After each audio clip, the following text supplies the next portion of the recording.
আসসালামু আলাইকুম। এই হলো আমাদের মোহাম্মদপুরের অবস্থা। দিনে দুপুরে একজন ডেলিভারি বয় পাঠাও কুরিয়ার সার্ভিসে চাকরি করে, তার কাছ থেকে আনুমানিক 20 থেকে 25 মিনিট আগে 70,000 টাকা এবং মোবাইল নিয়ে গেছে। ভাই কী হয়েছিল ঘটনাটা একটু বিস্তারিত বলেন।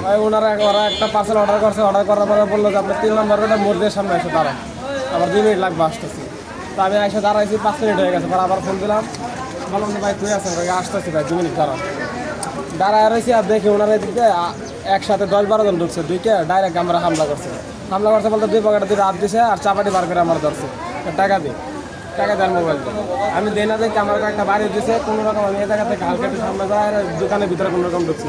দোকানে শাটারও নামাইটি তুলেছিল, আমি জোর করে দোকানের ভিতরে ঢুকছি। ওরা 3-4 জন ঢুকছে, দুইটা পকেট থেকে টাকা নিছে আর মোবাইল নিছে আর কটা বাড়ি দিয়েছে। আমার এই জায়গায় টাকা দেয় নাই, দিকে চাপাটি দিয়ে বাড়ি দিয়েছে। খুব দিকে ধরছিল, খুব দেয় নাই।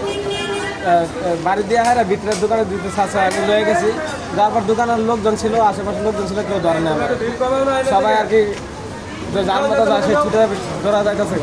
আমি একলা আর কি বাড়া করতে আমার টাকা আর মোবাইল সব নিয়ে গেছি। কত টাকা নিছে আপনার? আনুমানিক 70 থেকে 75,000 টাকা আর ফোন আর মোবাইল নিচ্ছি। আচ্ছা, এই হলো আমাদের মোহাম্মদপুরের অবস্থা। পুলিশ প্রশাসন এবং মন্ত্রী মহোদয়ের কাছে জোরালো আবেদন করতেছি।